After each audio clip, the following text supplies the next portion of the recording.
नमस्कार. आणि सर्व वृत्तपत्र आणि वृत्तवाहिन्यांच्या प्रतिनिधींचं मी स्वागत करतो.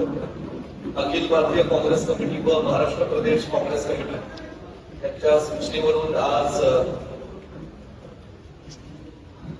16-17 एप्रिल रोजी जे केंद्र सरकारने लोकसभेमध्ये विधेयक आणलं त्या विधेयकाच्या संदर्भात माहिती देण्याकरता मी कोल्हापूर जिल्ह्याचा प्रदेश काँग्रेस कमिटीच्या माध्यमातून घेतलेला निरीक्षक म्हणून आज इथं पत्रकार परिषद घेत आहे.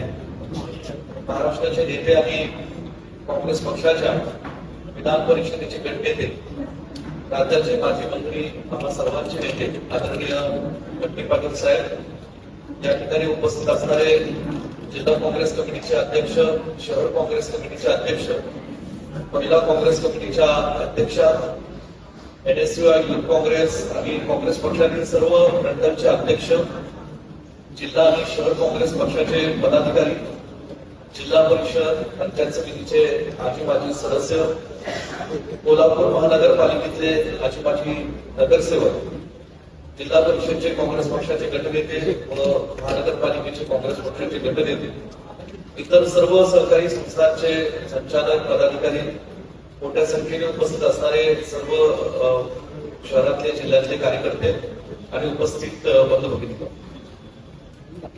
16 एप्रिल रोजी लोकसभेमध्ये 131वी घटना दुरुस्ती विधेयक केंद्र सरकारने सादर केले आणि 16 व 17 एप्रिल रोजी अचानकपणे देशामध्ये अनेक राज्यांमध्ये विधानसभेच्या निवडणुका असताना सुद्धा केवळ देशातल्या लोकांचं आणि त्या राज्यातील लोकांचं सुद्धा लक्ष वेधण्याकरता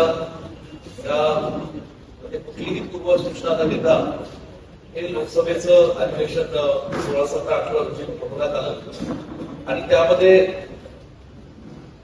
महिला आरक्षणाच्या निमित्त सांगून खऱ्या अर्थाने जे डिलिमिटेशनचं बिल आहे, डिलिमिटेशनचं बिल हे देशातील केंद्र सरकारच्या सत्तेवर असणाऱ्या पक्षाने हे आपल्या देशाच्या लोकसभेमध्ये 16-17 मांडलं गेलं.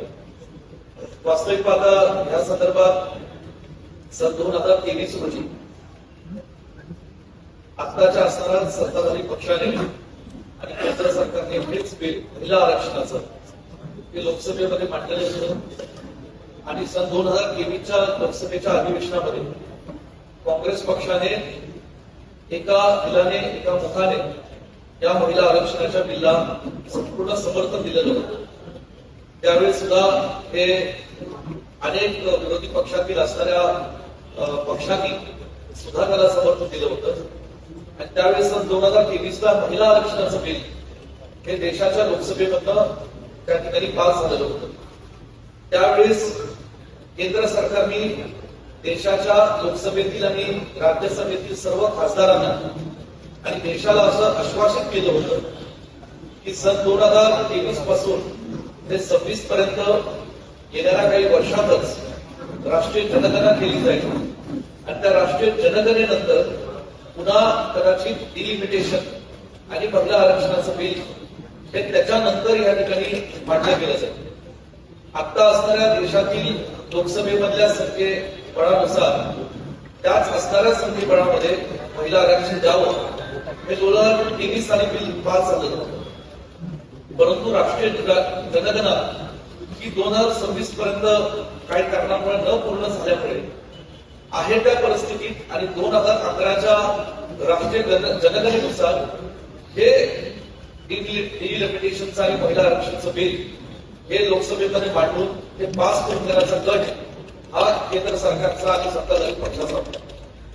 मी याला गट ह्यासाठी म्हणेन कारण कुठल्याही बिल मांडण्यापूर्वी विशेषतः ज्या बिलाचा संपूर्ण देशावर आणि देशातील सर्व राज्यांवर एक संविधानिक इम्पॅक्ट होणार आहे, त्याचा प्रभाव होणार आहे, तर ते विरोधी पक्षातील प्रमुख नेत्यांना विश्वासात घेऊन ते बिल मांडण्याची एक कार्यपद्धत ही परंपरेनुसार लोकसभेमध्ये सत्ताधारी पक्षाकडे ही पाळली गेली.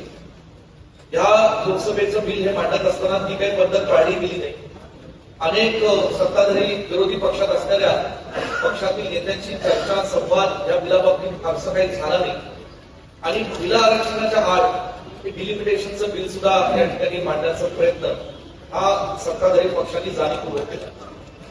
खरं सांगायचं म्हणलं तर अनेक राज्यांमध्ये निवडणुका चालू होत्या. तमिळनाडूमध्ये निवडणूक अजून व्हायची होती, वेस्ट बेंगॉल या राज्यामध्ये निवडणूक अजून व्हायची होती, केरळमध्ये निवडणूक, पॉंडिचेरीमध्ये निवडणूक नुकतीच संपन्न झालेली होती, आसाममध्ये निवडणूक झालेली होती. परंतु जाणीवपूर्वक हे 2-3 दिवसाचं अधिवेशन त्या ठिकाणी ठरवलं गेलं. वास्तविक आपल्याला आठवत असेल 1976-77 साली त्यावेळेस तत्कालीन असणाऱ्या पंतप्रधान स्वर्गीय इंदिराजी गांधींनी देशाच्या लोकसंख्येच्या बरोबरीने हे डिलिमिटेशन झालं पाहिजे असं सर्वपक्षीय सहमताने एक धोरणात्मक निर्णय त्या काळात घेतलेला होता. तदनंतर सन 2009 मध्ये आपल्या देशामध्ये डिलिमिटेशन झालं आणि आपल्या देशातील लोकसभेची आणि त्या राज्यातील विधानसभेची रचना ही डिलिमिटेशनच्या कायद्यानुसार बदलण्यात आली. 2000 नंतर सदांतरी 20 किंवा 25 वर्षाच्या कालावधीत हे डिलिमिटेशन व्हायला हवं, पण त्याच्याकरता राष्ट्रीय जनगणना ही होणं अत्यंत गरजेचं होतं. हा सातत्याने मागणी ही काँग्रेस पक्षासह ही देशातल्या अनेक इतर पक्षातल्या प्रमुख नेत्यांची आणि पक्षांची मागणी होती. परंतु राष्ट्रीय जनगणना न केल्यामुळे अचानकपणे हा बिल डिलिमिटेशनचं लादण्याचा प्रयत्न हा केंद्र सरकारने केला आणि म्हणून केवळ काँग्रेस पक्षच नव्हे तर देशातल्या अनेक राज्यातल्या राष्ट्रीय पक्षांनी या डिलिमिटेशनच्या बिलला विरोध केलेला आहे. महिला आरक्षणाच्या बिलला काँग्रेस पक्षाचं हे नेहमीच समर्थन आहे, राहिलेलं आहे आणि येणाऱ्या काळात सुद्धा काँग्रेस पक्षाचं समर्थन आणि पाठबळ महिला आरक्षणाच्या बिलला राहणार आहे. म्हणून आपल्या सर्वांना माझी विनंती आहे की हे जे काही आज भाजप पक्षाकडून किंवा केंद्र सरकारकडनं चुकीच्या पद्धतीचे नेरेटिव्ह लोकांमध्ये मांडलं जात आहे, या नेरेटिव्हला खोडून काढण्याकरता अशी पत्रकार परिषद आम्ही काँग्रेस पक्षाच्या वतीने घेत आहे. मुळातच देशातल्या पहिल्या महिला पंतप्रधान स्वर्गीय इंदिराजींच्या नेतृत्वाखाली या देशामध्ये गरिबी हटावचा नारा झाला आणि तदनंतर या देशातील महिलांना आर्थिक सबलीकरण देण्याचं काम हे काँग्रेस पक्षाच्या विचारातून सातत्याने झालं. देशातल्या पहिल्या राष्ट्रपती आदरणीय प्रतिभाताई असतील, देशाच्या पहिल्या महिला लोकसभाच्या अध्यक्ष मागासवर्गीय समाजातल्या आदरणीय एक IAS officer, retired IAS officer Meera Kumar असतील आणि सातत्याने स्थानिक स्वराज्य संस्थांमध्ये 50% दिलेलं महिला आरक्षण जे काँग्रेस पक्षातनं दिलं गेलं आणि त्याचबरोबर प्रमाणे 1994 साली हे शासकीय नोकऱ्यांमध्ये सुद्धा आज महिला आरक्षण देण्याचा अत्यंत महत्वाचा आणि एक ऐतिहासिक निर्णय काँग्रेस पक्षाच्या सरकारने घेतला गेला हे आपण सर्वजण जाणत आहात. आणि म्हणून या सगळ्या पार्श्वभूमीवर काँग्रेस पक्ष नेहमीच आपल्या संस्कृती आणि परंपरेनुसार स्त्रियांना पुरुषांच्या बरोबरीने आपल्या समाज व्यवस्थेमध्ये स्थान मिळालं पाहिजे ह्या भूमिकेशी ठाम आहे. महिला आरक्षणाला 2023 काँग्रेस पक्षाने एकमताने समर्थन दिलेलं होतं. यंदाही येणाऱ्या काळात महिला आरक्षणाचं जेव्हा विधेयक मांडलं जाईल परत तर निश्चितपणे त्याला समर्थन देण्याची भूमिका ही काँग्रेस पक्षाची देश पातळीवर राहील. पण डिलिमिटेशन करत असताना कुठल्याही राज्यावर कुठल्याही प्रांतावर अन्याय होऊ नये. एखाद्या राज्यावर फार मोठं त्या ठिकाणी सुद्धा त्या डिलिमिटेशन मध्ये कुठेतरी मिळतंय आणि काही राज्यांवर या डिलिमिटेशनच्या माध्यमातून लोकसभेच्या आकडेवारीमध्ये अन्याय होतोय हे जेव्हा विरोधी पक्षातल्या अनेक पक्षांना लक्षात आलं तर कुठेतरी त्याच्यात समानता राहिली पाहिजे आणि ती समानता ही लोकशाही टिकवण्याकरता आपल्या संविधानाच्या विचारानुसार ही देशातल्या प्रत्येक राज्यातले समान प्रतिनिधी किमान त्या लोकसभेमध्ये गेले पाहिजे अशा हेतूने या ठिकाणी आज या बिलला विरोध करण्यात आलेला आहे. म्हणून आज मी आपल्या सर्वांना या पत्रकार परिषदेच्या माध्यमातून सांगू इच्छितो की काँग्रेस पक्षाने नेहमीच महिला आरक्षणाच्या बाबतीत एक अत्यंत सकारात्मक नुसतं धोरण ठेवलं नाही तर ते धोरण प्रत्यक्षपणे अंमलात आणण्याचं काम हे काँग्रेस पक्षाने सातत्याने या ठिकाणी केलेलं आहे. आज आपल्या महाराष्ट्राच्या इतिहासात आपण पाहिलं तर या ठिकाणी अनेक म्हणजे महाराष्ट्राला 1960 साली स्वातंत्र्य आणि एकीकरण होण्यापूर्वी आणि त्यानंतर सुद्धा महाराष्ट्राच्या पहिल्या मंत्रिमंडळापासून स्वर्गीय यशवंतराव चव्हाण साहेबांच्या मंत्रिमंडळापासून नेहमीच महिला कॅबिनेट मंत्री आणि अनेक महिला या विधानसभेतल्या सदस्य महाराष्ट्राच्या मंत्रिमंडळात घेतलेल्या आहेत. आणि म्हणून काँग्रेस पक्षाचं धोरण हे महिलांच्या पाठीशी खंबीरपणे उभं राहण्याचं हे जे काही भाजपचं चुकीचं नेरेटिव्ह या ठिकाणी आहे ते करून या ठिकाणी आम्ही करत आहोत. आपण पाहताय आजही ज्या काही विचारधारेच्या बरावर आज भाजप या देशामध्ये काम करते त्या विचारधारेमध्ये अजून ही महिलांना त्या ठिकाणी समानतेने पाहिलं जात नाही. म्हणून आज पुरोगामी विचार असणाऱ्या कोल्हापूर जिल्ह्यामध्ये त्या कोल्हापूर जिल्ह्याच्या माध्यमातून छत्रपती शाहू महाराजांनी संपूर्ण महाराष्ट्रालाच नव्हे तर देशाला एक अत्यंत चांगला विचार देण्याचं काम केलं. त्या छत्रपती शाहूंच्या या मातीमध्ये आज महिलांच्या संरक्षणाचं आणि महिलांना ताकद देण्याचं काम या जिल्ह्यातले सर्व काँग्रेस पक्षाचे कार्यकर्ते नेते आदरणीय बंटी पाटील साहेब यांच्या मार्गदर्शनाखाली नेतृत्वाखाली करतायत. याचा संपूर्ण महाराष्ट्राला अभिमान आहे, आम्हाला अभिमान आहे. म्हणून या ठिकाणी आज मोठं नेरेटिव्ह सत्ताधारी पक्षाकडे केलं जात आहे. त्याच्यावर या ठिकाणी आम्ही पत्रकार परिषद या ठिकाणी केली. धन्यवाद. प्रश्न तुमचे काही प्रश्न असतील? पंतप्रधान मुख्यमंत्री म्हणतात की बाबा हे नवीन आणणार, तुम्ही किती विरोध करा पण आम्ही पुन्हा आणणार आणि पुन्हा मंजूर करणार म्हणतात. मग 2023 ला काय झालं किंवा कसं बघतात? नाही, आपल्याला आठवत असेल स्वतः पंतप्रधानांनी 2023 ला जाहीर देशाला सांगितलं होतं की आम्ही पहिलं आरक्षण या ठिकाणी पास केलेलं आहे. त्यानंतर मुख्यमंत्री देवेंद्र फडणवीस साहेबांनी सुद्धा ट्विट केलेलं होतं की आम्ही पंतप्रधानांचे अभिनंदन करतो, त्यांनी या ठिकाणी महिला आरक्षण आणलं. महिला आरक्षण कुठल्या सरकारने आणलेलं नाही, कुठल्या पक्षाने आणलं. 23 ला मी पुन्हा एकदा सांगतो, कायद्यानुसार टू थर्ड मेजॉरिटी लोकसभेमध्ये या ठिकाणी लागते. टू थर्ड मेजॉरिटी झाल्यानंतर लोकसभेतनं बिल हे राज्यसभेमध्ये जात असतं आणि त्यावेळेस टू-थर्ड नव्हे, टू-थर्ड पेक्षा जास्त मेजॉरिटी ही केवळ आणि केवळ काँग्रेस पक्षाने दिलेलं होतं आणि काँग्रेस पक्षाचे जे काही इतर समविचारी मित्र पक्ष असतील त्यांना एकत्रित करण्याचं काम आम्ही भूमिका काँग्रेस पक्षाने केली आणि म्हणून त्या ठिकाणी ते बिल पास झालं. हे कुणी नाकारू शकत नाही. 2023 ला सुद्धा हे बिल होत असताना काँग्रेस पक्षाचं प्रचंड मोठे योगदान आहे. 2023चं बिल हे आज लागू आहे. पण तुम्ही राष्ट्रीय जनगणना का केली नाही याचं उत्तर आजही सत्ताधारी पक्ष या देशातल्या जनतेला देऊ शकत नाही आणि म्हणून जाणीवपूर्वक या ठिकाणी डिलिमिटेशन आणि महिला आरक्षण त्यांनी बिल या ठिकाणी मांडलं.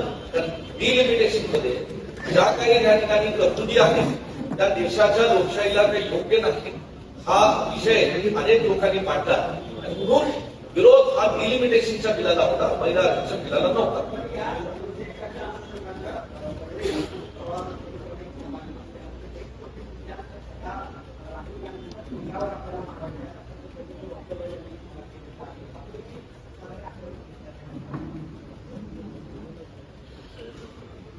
मी खरं वरळीमध्ये जो कार्यक्रम झाला त्यामध्ये एका महिलेने किती तांडव केला, कशासाठी केला हे सगळ्या महाराष्ट्राने आणि देशाने पाहिलं. आणि मग भाजप सत्तेचा गैरवापर कशा पद्धतीने करतं, सर्वसामान्य नागरिकांना त्याचा किती त्रास होतो, परंतु त्रास होत असताना त्या सर्वसामान्य नागरिकांची कुठेही दखल घेतली जात नाही हे सुद्धा त्या प्रसंगात सगळ्या महाराष्ट्रात देशाने पाहिलंय. आणि मुळात ज्या महिला तिथे आल्या होत्या, अनेक वृत्तवाहिन्यांनी त्यांची मुलाखती त्या महिलांच्या घेतल्या. अनेक महिलांना सुद्धा माहित नव्हतं की आमच्या सांसदी कशाला घेतल्या जात आहेत अशा भावना त्यांनी व्यक्त केल्या. आम्हाला नुसतं बोलवलंय आणि आम्हाला नुसतं सह्या करायला सांगितलंय, कशासाठी सह्या घेतल्या जात आहेत, कोण सह्या घेत आहे हे त्या अनेक महिलांना माहित नव्हतं. अशा पद्धतीने रेटून एखाद्याचं काम चुकीच्या पद्धतीने करण्याची सवय या पक्षाला सत्ताधारीला लागलेली आहे. त्या पद्धतीने त्यांनी तो कार्यक्रम केलेला, तो इव्हेंट होता असं माझं स्पष्ट मत आहे. काँग्रेसनं साहेब काँग्रेसनं महिला आरक्षण हा पाडला असं भाजपनं आता प्रचार सुरू केलेला आहे. पण ते एक मोठं आहे, ठरवण्यासाठी काँग्रेसची जबाबदारी आहे, पण काँग्रेस करण्यात कमी पडते असं वाटतं का? अजिबात नाही. आज संपूर्ण महाराष्ट्रात संपूर्ण देशामध्ये काँग्रेसचे अनेक नुसतं पुरुष नेतृत्व नाही, महिला नेतृत्व ज्या आमच्या या ठिकाणी आज महिला ज्या स्थानिक स्वराज्य संस्थांमध्ये काम करत आहेत, त्या विधानसभेमध्ये लोकसभेमध्ये काँग्रेस पक्षाचं किंवा पुरोगामी विचाराचं नेतृत्व करत आहेत, अशा अनेक काँग्रेससह मित्र पक्ष सहविचारी पक्षातल्याही अनेक महिला आमच्या भगिनी या ठिकाणी रस्त्यावर उतरल्या. जे भाजप सरकारचं आणि सत्ताधारी पक्षाचं खोटं नेरेटिव्ह ते पुसून काढण्याचं काम हे अत्यंत चांगल्या पद्धतीने आज आमचे सगळे नेते आणि महिला नेते आमच्या करत आहेत. आणि ठिकठिकाणी प्रत्येक जिल्ह्यात प्रत्येक राज्यात अशा प्रकारच्या पत्रकार परिषदेतून या ठिकाणी वस्तुस्थिती आणि सत्य, जे सत्य आहे ते कोणी नाकारू शकत नाही, ते कागदावरचं सत्य आहे, ते सत्य आहे. लोकसभेतलं काय घडलं सगळ्यांनी पाहिलेलं आहे. बिलची सुद्धा आपण जर मांडणी केली तर बिलमध्ये जे ते आज नाव म्हणतात, भाजपवाली जी आज नाव सांगतायत समाजात, अशा पद्धतीचं नाव होतं. त्या बिलला तसं नाव नव्हतं. हे अधिकृत माहिती घेऊन आपल्याला सांगतं. त्यामुळे हे सगळं सत्य लोकांसमोर मांडलं जाईल. लोकांना ते पटेल हा माझा विश्वास आहे. खरं तर बंटी साहेब, भाजपने ज्या पद्धतीने महिलांचा मोर्चा काढून काँग्रेस किंवा विरोधक कशा पद्धतीने चुकीचा दाखवण्याचा प्रयत्न केला, काँग्रेस असा काय राज्यव्यापी मोर्चा महिलांचा काढणार आहात? प्रदेश काँग्रेसच्या वतीनं पहिल्यांदा पत्रकार परिषदा घेऊन प्रत्येक नेते आमचे जाऊन पत्रकार परिषद घेऊन भूमिका मांडतात. त्याचा मुद्दा काय आहे, 2023ला तुम्ही आरक्षण जाहीर केलं, 2024ला लोकसभा झाली त्यावेळी का तुम्ही लागू केलं? त्यावेळी लागू केलं असतं तर 180 महिला खासदार म्हणून याच कार्यक्रमात 180 महिला खासदार म्हणून त्या ठिकाणी येऊ शकल्या. त्यामुळे मुळात भाजपचा हा दाखवण्याचा प्रयत्न आहे आणि त्याच्या विरुद्ध जे काय आम्हाला रान उठवायचं ते निश्चितपणे आम्ही उठवू. पत्रकार परिषदेची सुरुवात आहे, त्या गरज पडली तर मोर्चा काढायला लागला तर फक्त महिलांचाही मोर्चा आम्ही काढू.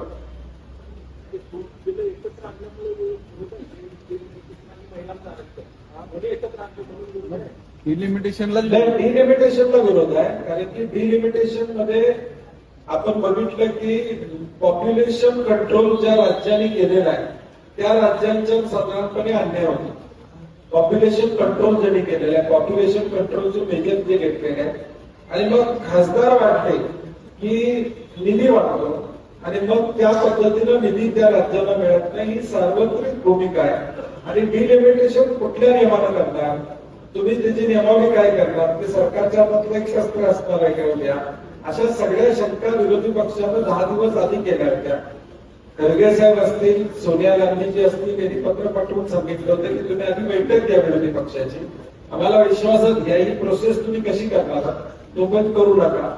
त्यामुळे हा षड्यंत्र होता. महिला आरक्षण भाजपला लागूच करायचं नाही, हा मूळ अजेंडा महिला आरक्षण त्यांना लागू करायचं नाहीये. मुख्यमंत्र्यांनी या विषयावर खुल्या चर्चेचं आव्हान दिलेलं आहे. माझ्या स्तरावरचा नेता पाहिजे अशी त्यांची अट आहे. महाविकास आघाडीकडून काही त्या संदर्भात चर्चा झाली, कोण चर्चा करणार आहे का मुख्यमंत्र्यांशी? मुख्यमंत्र्यांना प्रत्युत्तर देण्यासाठी कोल्हापूर जिल्ह्याचे नाही, महाराष्ट्राचे बंटी पाटील समर्थ आहेत. सुप्रियाताई, प्रगती शिंदे, बऱ्याच लोकांनी, विशंभर चौधरी, असीम सरोदे, सगळ्यांनी तो एक पॉलिटिकल जिम्मिक आहे त्यांचा आव्हान द्यायचा. ते आता प्रणिती शिंदे आमच्या काही ठिकाणी महिला म्हणून तयार आहेत, त्यांनी स्वीकारलं पाहिजे. ते कोणी असू दे, शेवटी माझं मत काय आहे, ज्यावेळी मुख्यमंत्री एखादा आव्हान देतात त्यावेळी त्यांना जर त्यांची भूमिका मांडायची असेल तर कोणी उभारलं तर त्याला उत्तर द्यायला पाहिजे ना. तुमच्याच लेवलला पाहिजे असं काय, तुमचा मुद्दा मांडायचा असेल तर कोणी व्यक्ती जो प्रश्न विचारतो, शेवटी तुम्ही राज्याचे मुख्यमंत्री आहे, तुम्हाला जो माणूस व्यक्ती उभारेल प्रश्न विचारतो त्याचं उत्तर द्यायला तुम्ही समर्थ असला पाहिजे. याचा अर्थ तुम्ही पळताय, म्हणजे नुसतं घोषणा करायची आणि त्या मुद्द्यापासून पळ काढायचं काम मुख्यमंत्री करतायत. आमच्याकडून आमची तयारी आहे त्यांच्याकडून चर्चा करा. आता तुम्ही डिलिमिटेशनचं सांगितलं, खुलासा केला, त्याच्या काही वाढीव जागा होणार आहेत आपल्याकडे. लोकसभेची 1, विधानसभेच्या 3 होणार नाही, आहेत. आता कसं या चर्चा सगळ्या ऑफिशियली नाही आहेत, अनऑफिशियली व्हॉट्सअपवर आलेल्या चर्चा आहेत. त्यामुळे काय आपण त्याचं डिलिमिटेशनची प्रोसेसच ठरली नाही तर मग लोकसंख्येचा आधार धरणार आहेत का, भौगोलिक आधार धरणार आहेत का? उद्या आता मुंबईमध्ये 4 गल्ल्यामध्ये 1 विधानसभा मतदारसंघ आहे.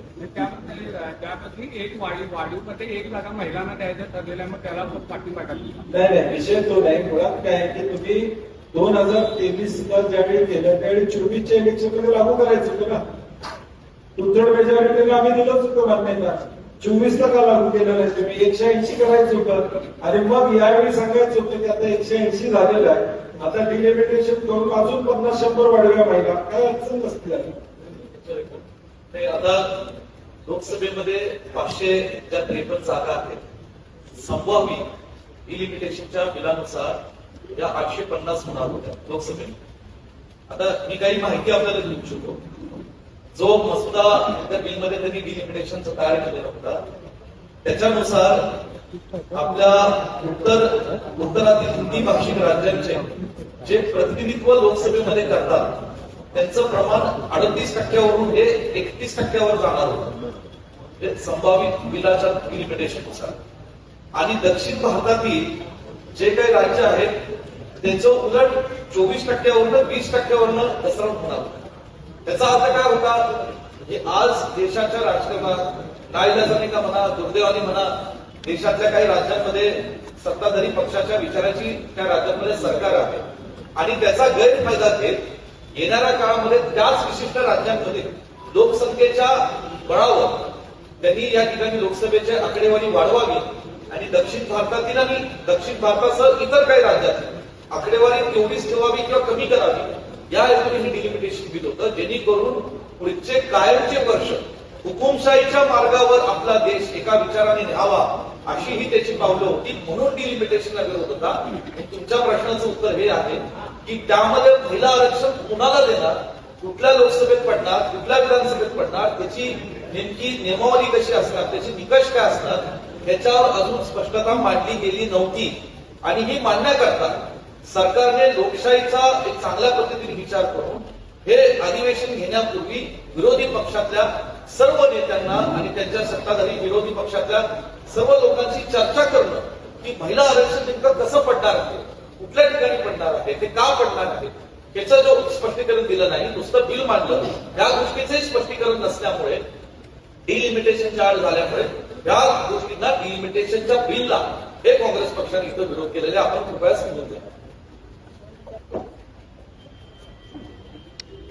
भाजप खरं तर प्रत्येक दिवस हा निवडणुकीचा दिवस म्हणून या ठिकाणी मैदानात उतरत असते. लोकसभेला अजून जरी 3 वर्ष असली तरी हाच नेरेटिव्ह विरोधी पक्ष हे कायमपर्यंत 29 पर्यंत ठेवणार का? हा नॅरेटिव्ह फेल झाला. भाजप खोटं बोलतोय आता लोकांच्या लक्षात आलेलं आहे.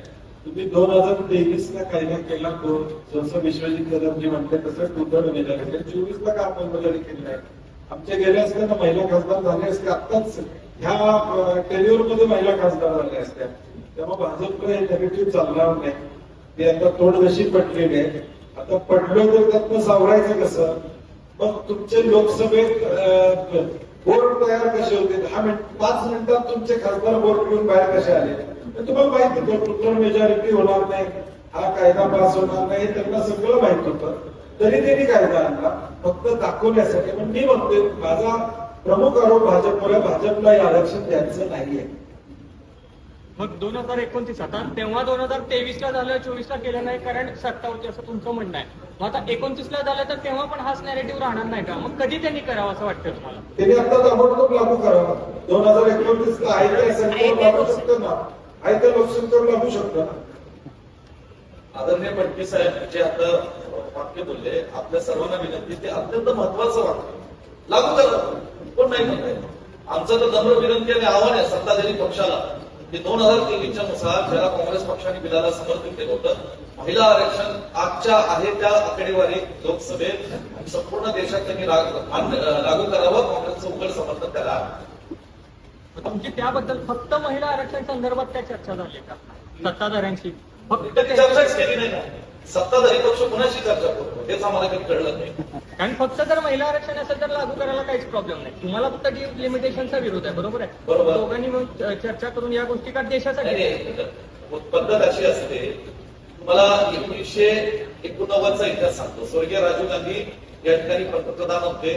स्वर्गीय राजीव गांधींनी स्थानिक स्वराज्य संस्थांमध्ये पंचायत राजमध्ये महिला आरक्षणाचं बिल मांडलं होतं. त्यावेळेस खास भाजप पक्षाने आणि याच विचारधाऱ्यांनी महिला आरक्षणात तीव्र विरोध केलेला होता. हे ऑन रेकॉर्ड मी बोलतो. आता मुद्दा असा आहे की जर तुमच्या प्रश्नाचं साधं उत्तर द्यावं की महिला आरक्षण त्यांनी आता ठीक आहे आणावं डिलिमिटेशन सोडून. डिलिमिटेशन करायचं असेल तर त्याची सुद्धा निकष काय. संपूर्ण देशातल्या प्रत्येक राज्याला कुठल्याही राज्याला एकाच माप न देता संपूर्ण देशातील राज्यांना समान न्याय आणि समान हक्क लोकसभेत कसा मिळेल आकडेमध्ये हा स्पष्टपणाने त्यांनी संवादातून चर्चेतून हे मांडलं पाहिजे. आणि ते मांडत असेल तर या ठिकाणी भविष्य काळात त्याला एकमत होईल. नाही झालं तर 100% त्याला डिलिमिटेशन विरोध होईल. महिला आरक्षण आज मी स्पष्ट सांगतो कधीही त्यांनी या ठिकाणी फक्त महिला आरक्षणाचं बिल पुन्हा मांडावं. या ठिकाणी पूर्ण काँग्रेस पक्षाचं समर्थन निश्चितपणे त्याला राहील. काँग्रेस पक्षाचं आताही 16-17 एप्रिलच्या मांडलेल्या बिलला महिला आरक्षणाला विरोध नाही, नव्हता आणि येणाऱ्या काळात सुद्धा राहणार नाही. असं वाटत नाही का की घराणेशाही याच्यामुळे मजबूत होऊ शकते? कारण अशी परिस्थिती आहे की काही नेते जे आहेत ते आपल्या सून असेल, मुलगी असेल यांना राजकारणात असतात, याच्यामुळे घराणेशाही मजबूत होईल असं मला समजतं. काय म्हणलं? महिला आरक्षणाला घराणेशाही मजबूत होईल. मजबूत. असं का नाही, कर्तृत्ववान महिला त्यामध्ये या ठिकाणी घेऊ शकतात ना. कारण शोभे नसलेल्या अनेक महिला आहेत. आता आम्ही मागं जो बोर्ड ठेवलाय त्याच्यावर लक्षात येईल की काँग्रेसनं महिलांचा सन्मान किती ठेवलेला आहे. आणि खऱ्या अर्थानं काँग्रेसनंच महिलांचा सन्मान ठेवलेला हे गेल्या 70 वर्षामध्ये आपल्याला लक्षात येईल. त्यामुळे असं काय नाही की घराणेशाही किंवा काय, जी भगिनी आमची कर्तृत्व आहे ती तुझं त्या ठिकाणी निवडून येणार आहे. आणि राजीव गांधींनी जी संकल्पना दिली त्यामुळं आमच्या आता आजूबाजूला 17 नगरसेविका बसले त्या राजीव गांधींचे पुण्य आहे. सर, या विधेयकाचा वेगळा एक प्रश्न आहे. विधान परिषदेसाठी आता सगळे घरामध्ये सुरू झालेले आहेत. महाविकास आघाडीला संख्याबळानुसार एक जागा मिळणार आहे. ती जागा अवधूत ठाकरेंनी लढाव्याच्या पद्धतीचा आग्रह देखील महाविकास आघाडीचा आहे. उद्धव ठाकरे अजून देखील त्या निवडणूक लढण्यासाठी तयार नाहीत असं दिसतंय. काय या सगळ्या तशी काय आमच्यामध्ये चर्चा नाही. प्रदेशाध्यक्ष उद्धव ठाकरे साहेबांना परवा दिवशी भेटलेले आहेत, त्यांची चर्चा झालेली आहे. काँग्रेसला स्पष्ट भूमिका आम्ही मांडलेली आहे की उद्धव साहेब असतील तर त्याबद्दल चर्चेचा काय अडचण नाहीये. परंतु दुसरं कोण असेल तर महाविकास आघाडी म्हणून आम्हाला बैठक घेऊन निर्णय घ्यावा लागेल. कारण की आजची विधान परिषद झाल्यावर पुढं राज्यसभा आहे, पुढं परत विधान परिषद आहे. विदर्भातल्या स्थानिक म्हणजे शिक्षक आणि पदवीधर या निवडणूक आहेत. पुणे विभागातल्या पुणे शिक्षक पदवीधर या निवडणूक आहेत. त्यामुळे महाविकास आघाडी पण एकत्रित चर्चा, पण आत्ताची स्थिती तरी तुम्ही जे सांगताय ते काय तथ्य नाही. आत्ताच्या स्थितीत तरी ते तयार आहेत अशी आमची माहिती आहे.